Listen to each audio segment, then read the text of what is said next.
सूचना। कृपया कोई एक वीडियो देखकर कार्यक्रम के प्रति अपनी धारणा ना बनाएं।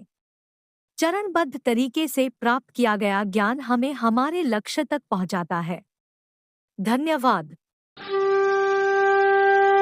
प्रिय आत्मन, आज के इस बौद्धिक विमर्श में हम एक अत्यंत महत्वपूर्ण विषय पर चर्चा करेंगे, दृष्टिकोण का विस्तार।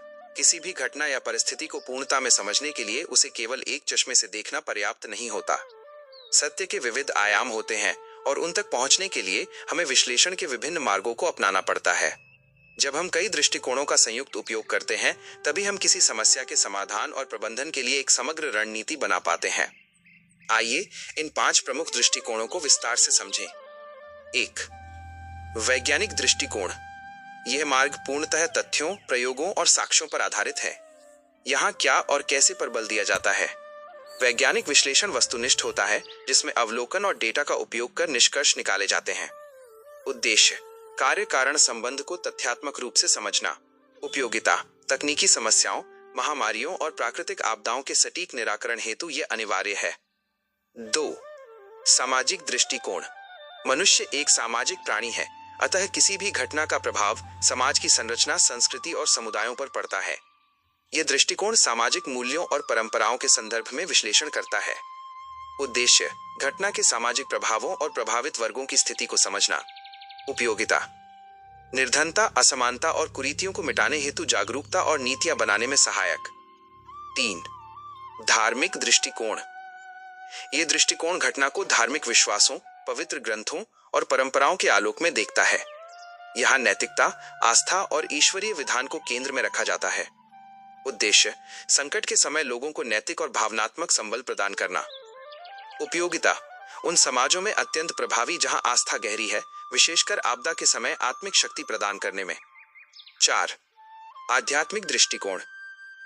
आध्यात्मिक दृष्टि धर्म की सीमाओं से परे जाकर सार्वभौमिक चेतना और आत्म जागरूकता पर केंद्रित होती है।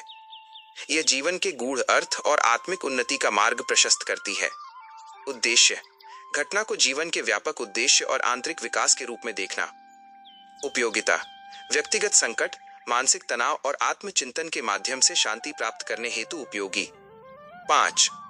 मनोवैज्ञानिक दृष्टिकोण। यह दृष्टिकोण मानव व्यवहार, भावनाओं और मानसिक प्रक्रियाओं का गहन अध्ययन करता है। कोई घटना व्यक्ति के मन और मस्तिष्क पर क्या प्रभाव डालती है, यह यहाँ मुख्य विषय होता है। उद्देश्य: मानसिक और भावनात्मक प्रतिक्रियाओं को समझना। उपयोगिता: मानसिक स्वास्थ्य की रक्षा, व्यवहार परिवर्तन और परामर्श के माध्यम से व्यक्ति को पुनः सामान्य स्थिति में लाने हेतु आवश्यक। निष्कर्ष: समग्र बोध की आवश्यकता। इन सभी दृष्टिकोणों का संयुक्त उपयोग हमें एक बहुआयामी समझ प्रदान करता है। उदाहरण स्वरूप, यदि कोई प्राकृतिक आपदा आती है तो वैज्ञानिक उसके कारण बताता है, सामाजिक कार्यकर्ता विस्थापितों की चिंता करता है, धार्मिक व्यक्ति प्रार्थना से साहस देता है, आध्यात्मिक साधक उसे जीवन की अनित्यता के रूप में स्वीकार करता है और मनोवैज्ञानिक प्रभावित लोगों के मानसिक आघात का उपचार करता है। जीवन की किसी भी परिस्थिति में एकांगी न बने। अपने भीतर इन विविध दृष्टिकोणों को स्थान दें ताकि आप सत्य को उसकी संपूर्णता में देख सकें। जब दृष्टि व्यापक होती है, तभी समाधान स्थायी होता है। वर्तमान समय में हमारे चारों ओर घटित होने वाली प्रत्येक घटना के पीछे कारणों का एक जाल होता है। किसी भी स्थिति को गहराई से समझने के लिए हम उसे विभिन्न दृष्टिकोणों से परख सकते हैं, जैसे वैज्ञानिक, धार्मिक, आध्यात्मिक, मनोवैज्ञानिक और सामाजिक। किंतु यहाँ सबसे महत्वपूर्ण प्रश्न ये उठता है कि इन समस्त विश्लेषणों में हमारे लिए सर्वाधिक उपयोगी कौन सा है। जब हम किसी घटना का विश्लेषण करते हैं तो प्रत्येक दृष्टिकोण अपनी एक विशेष भूमिका निभाता है।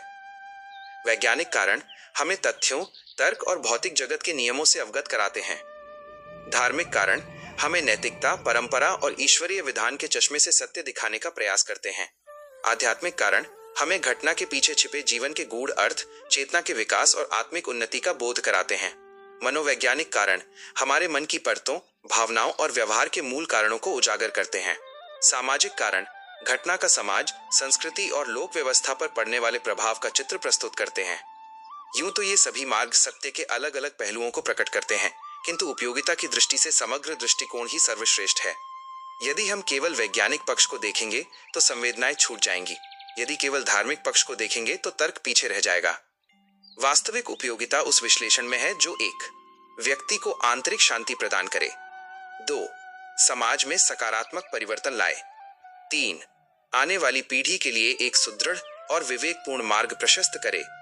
अतः जब भी आपके जीवन में कोई घटना घटे तो उसे केवल एक संकीर्ण दृष्टिकोण से न देखें, उसे व्यापकता में समझें, क्योंकि वही बोध आपके जीवन को अर्थपूर्ण और संतुलित बनाएगा।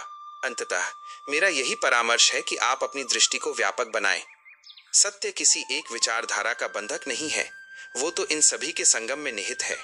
आशा है कि यह सूक्ष्म विश्लेषण आपकी वैचारिक स्पष्टता में सहायक सिद्ध होगा। इस परिचर्चा में अपना अमूल्य समय देने और एकाग्रचित्त होकर श्रवण करने के लिए आप सभी का हृदय से आभार। आप सभी का जीवन विवेक और सम्यक दृष्टि के प्रकाश से आलोकित हो। सादर धन्यवाद।